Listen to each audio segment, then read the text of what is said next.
The sound of rain pounding on the roof of the truck stop diner was like a steady drumbeat, providing a rhythm to the quiet hum of conversation inside.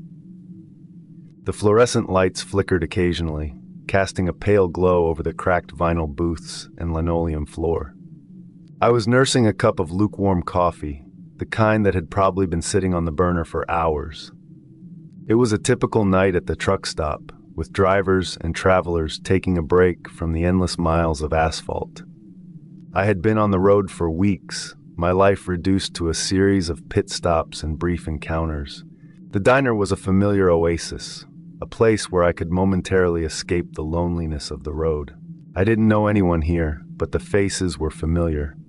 A transient community of truckers and travelers, all bound by the same endless journey. As I sipped my coffee, the door swung open with a jarring creak. A man stumbled in, drenched from the rain and looking as if he'd seen a ghost. His eyes were wide with terror, and his breath came in ragged gasps. He looked around the diner, his gaze settling on each of us in turn. "You all have 5 minutes to live," he said, his voice shaking. "The end of the world is coming." There was a moment of stunned silence before the room erupted into laughter. Some of the truckers exchanged amused glances, while others shook their heads in disbelief. It was clear they thought he was either crazy or pulling some sort of prank. "Yeah, right," one of the regulars, a burly trucker named Hank, said with a chuckle. "What's the punchline, buddy?" The man didn't respond. Instead, he sank into a booth in pieces. I couldn't help but feel a pang of sympathy for him. He looked genuinely terrified. I glanced at my smartphone, more out of habit than anything else. As I scrolled through the newsfeed, something caught my eye. Reports were coming in that the western part of the country had gone silent. No communication, no power, nothing. It was as if an entire region had simply vanished. "Hey guys," I said, my voice tinged with unease. "Look at this." The laughter died down as the others pulled out their phones and checked the news. A sense of unease settled over the diner. The man's frantic warning suddenly seemed less like a joke and more like a harbinger of something terrible. One of the diners, a wiry man with a trucker's cap pulled low over his eyes, stood up abruptly. He tossed a few crumpled bills on the counter and muttered something about needing to get back on the road. Without another word, he left the diner and headed toward his 18-wheeler. The rest of us watched him go, a sense of unease settling over the room. The man who had issued the warning looked up, his eyes meeting mine. "You have 4 minutes left," he said quietly. The atmosphere in the diner shifted from uneasy laughter to palpable tension. Conversations turned into hurried whispers, and eyes darted around the room, looking for any sign that this was all just a bad dream. The rain outside intensified, pounding against the windows as if to underscore the growing sense of dread. Hank, the burly trucker, stood up and approached the frantic man. His large frame loomed over the smaller, frightened figure, and his voice was laced with irritation. "Listen, pal, if this is some kind of college prank, you better cut it out right now. People got places to be." The man's eyes were wide with desperation. "I'm not joking. I saw it. I saw everything. We don't have much time." Hank's patience snapped. He grabbed the man's collar and lifted him slightly off the ground. "Saw what exactly? You better start making sense." I felt a surge of anger at Hank's aggression. "Hey, let him go," I said, stepping forward. "He's scared out of his mind. You're not helping things." Reluctantly, Hank released his grip and the man fell back into the booth, gasping for breath. I could see the fear in his eyes, and it was contagious. Whatever he had seen, it had left a deep mark on him. A woman sitting at the counter, her face pale, turned to me. "What do you think happened out west? Could it really be the end of the world?" The fact that she said that, it strangely broke the taboo of even believing this could possibly be happening. I didn't have an answer. My mind was racing, trying to make sense of the fragmented reports and the man's cryptic warning. "I don't know," I admitted, "but something's definitely wrong. We should stay together until we know more." The sound of a truck engine starting outside caught our attention. The wiry man who had left Alma Hurry was pulling out of the parking lot in his rig, his taillights disappearing into the stormy night.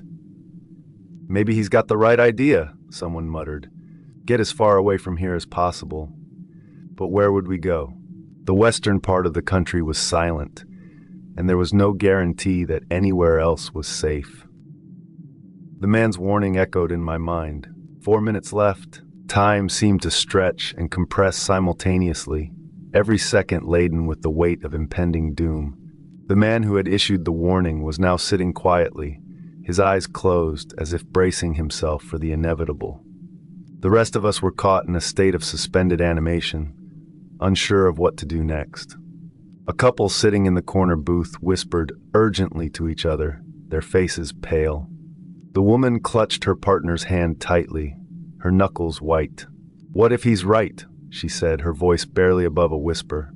"What if we really only have minutes left?" Her partner shook his head, trying to remain calm. "It's all a joke. The guy's obviously tripping." But rationality was a fragile thing in the face of such uncertainty. The rain outside was relentless, the sound a constant reminder of our isolation. I found myself wishing for some kind of sign, anything to indicate that this was all just a mistake. Hank, still bristling with frustration, turned to the man who had brought this nightmare into our lives. "All right, buddy, if you saw something, you need to tell us what it was. What did you see?" The man looked up, his eyes filled with a haunted emptiness. I don't know how to explain it. It was like a wave of darkness, swallowing everything in its path. I barely escaped. "A wave of darkness?" Hank scoffed. "You're not making any sense." "Maybe he's talking about some kind of massive blackout," I suggested. "Or worse, some kind of attack." The possibility hung in the air, heavy and ominous. If it was an attack, who was responsible? And what were we supposed to do about it? The man who had warned us checked his watch. 3 minutes, he said quietly. The diner felt like a pressure cooker ready to explode. Every tick of the clock seemed louder, every shadow deeper. The rain was a constant, oppressive presence, hammering against the windows as if trying to break through and drag us into the storm. I glanced around the room, trying to gauge the others' reactions. Fear was etched on every face, but there was also a stubborn determination. We were all strangers, but in this moment, we were united by a shared sense of impending doom. The couple in the corner booth was holding each other tightly, their whispered conversation growing more frantic. Hank paced back and forth, his anger a thin veneer over his own fear. The woman at the counter stared at her phone, refreshing the newsfeed repeatedly in the hopes of finding some kind of update. "We need to do something," I said, breaking the silence. "Sitting here won't help us. If there's a blackout or an attack, we need to find a way to stay safe." Hank stopped pacing and looked at me. "And what do you suggest we do, huh? We're stuck in the middle of nowhere with no idea what's going on." I heard the door to the diner creak open again. I turned to see a man standing in the doorway, soaked from the rain. His face was pale, and his eyes were wide with fear. "Please," he said, his voice trembling, "is there any room left for me?" The new arrival was welcomed with a mix of relief and suspicion. He introduced himself as Mark, a long-haul trucker who had been stranded when his rig broke down a few miles away. He had seen the lights of the diner through the storm and hoped to find shelter. Mark's presence added another layer to our growing sense of unease. His story was eerily similar to the frantic man's, and the fear in his eyes was unmistakable. "We need to stick together," Mark said, his voice steady despite the fear that lingered in his eyes. "Whatever's happening out there, we're safer here than out on the road." The frantic man, whose name we still didn't know, watched us silently. His warning had brought us together, but it had also left us on edge. Every glance at the clock was a reminder that time was running out. 2 minutes left. I checked my phone again, hoping for some kind of update. But the news was still the same. Silence from the west, no new information. It was as if a curtain had been drawn over half the country. "We need to make a plan," I said, trying to keep my voice steady. "If the power goes out, we need to stick together. No one goes outside alone." Hank nodded, his earlier bravado replaced by a grim determination. "Agreed. We need to stay calm and think this through. The frantic man looked up, his eyes meeting mine. 1 minute, he whispered. Damn it. We were running out of time, and we still had no idea what we were up against. The fear in the room was palpable, a living, breathing entity that threatened to consume us all. 30 seconds. We all held our breath, waiting for the inevitable darkness to swallow us. 10 seconds. The frantic man closed his eyes, his lips moving in silent prayer. 5 seconds. The lights went out, plunging us into darkness. The rain and wind outside were deafening, a relentless cacophony that filled the void. In the pitch-black darkness, the sounds of our breathing were the only indication that we were not alone. The sudden loss of light was disorienting, and the oppressive weight of the unknown pressed down on us. I fumbled for the flashlight app on my phone, the small beam cutting through the darkness like a fragile thread of hope. "Is everyone okay?" I called out, my voice trembling. I noticed something. My phone has lost cellular signal. Everyone else's phones beeped, indicating the same thing. Murmurs of affirmation came from around the room. We were blind in the dark, vulnerable to whatever was out there. I could hear the rain pounding against the windows and the wind howling like a chorus of lost souls. The frantic man, now just a shadow among shadows, spoke again. "It's here." "What do you mean it's here?" Mark demanded, his voice a mix of fear and anger. "The darkness," the man replied, his voice hollow. "It's coming for us." Suddenly, a loud bang echoed through the diner, followed by the sound of glass shattering. We all jumped, our flashlights darting towards the source of the noise. One of the windows had been blown in, rain and wind swirling through the opening like a malevolent force. "Barricade the windows!"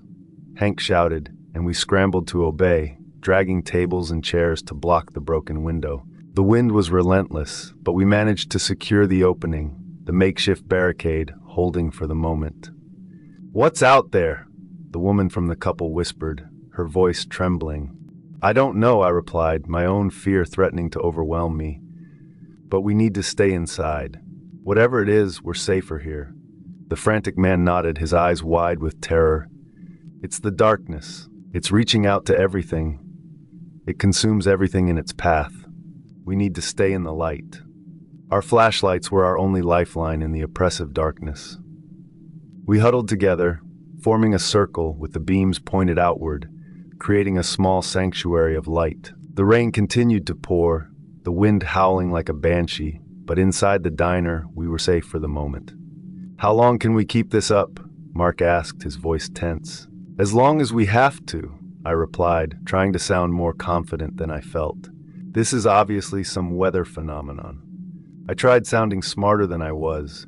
The frantic man looked around, his eyes filled with a strange mixture of fear and determination. "We need to find a way to signal for help. Someone has to know what's happening." Hank nodded. "There should be a flare gun in the emergency kit. We can use that to signal anyone nearby." We quickly searched the storage room, finding the flare gun and a few flares. Sweating bullets, Mark loaded the gun and aimed it through the broken window, firing a bright red flare into the pitch-black sky. The flare cut through the darkness, a beacon of hope in the storm. We watched as it soared into the sky, illuminating the rain-soaked landscape for a brief moment before fading away. For a few seconds, we all held our breath, waiting for some kind of response. Then, as if the darkness was like a mouth, it swallowed the flare. We could vaguely make out the flare inside a cocoon of the night sky, and then it died just as fast. At first I thought it was the wind, or the storm, or the restaurant settling under the change in air density, but it was something completely different. It was dead silence. The tiniest of sounds, even the movement in our body, we'd hear the bones grind. Then just like that, the roof, the front, the back, the sides, everything of the restaurant was torn off, leaving only the few of us holding for dear life into whatever foot railings were bolted into the floor at the bar. My eyes were too tightly shut, but I could hear the man who first came into our restaurant with the warning cry out, "Forgive me, please, forgive all of us." And that was the last words. almost prophetic, almost poetic, ever cried out by humanity before we became consumed by the void.